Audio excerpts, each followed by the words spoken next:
من که دختری کوهستان میباشم، یعنی که از ناحیه لخش میباشم، به خاطر که در ناحیه ما نرسیدن، یعنی که اختصاص برای مثلا کاری مامادگی کمی باشد، یعنی که زنهای دوردست نمیتوانند از این تقصی میکشند. من به همین خاطر این اختصاص را قبول کردم که تا وقتی بعد از ختمی کالج به زنهایی که در ناحیه‌های از جاهای دوردست میباشند به آنها یاری رسانم، یعنی که در ناحیه ما مشکلی یعنی برای نورسایی کادرها خیلی زیاد میباشد. من میخواهم که بعد از ختم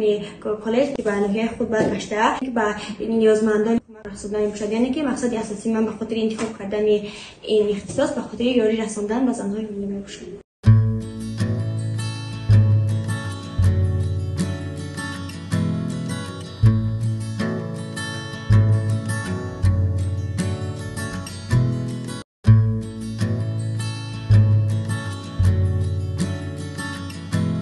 از سال 1990 تا سال 2024 از 61 شهر و ناحیه‌ها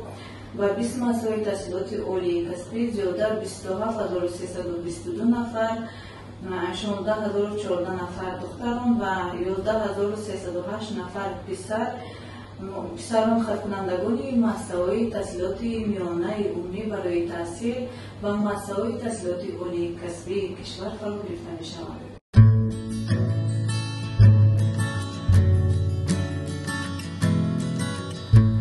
مانع شدن به تحصیل دختران این تبعیض حساب نمیشد، یعنی تبعیض از روی علامت جنس است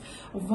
موافق آن در قانونگذاری جمهوری تاجیکستان جوابگری پیش نیاز شده است، یعنی برای مانع شدن برای تحصیل دختران موافق ماده 164 کدکس جنایتی جمهوری تاجیکستان یعنی جزا پیش بینی شده است.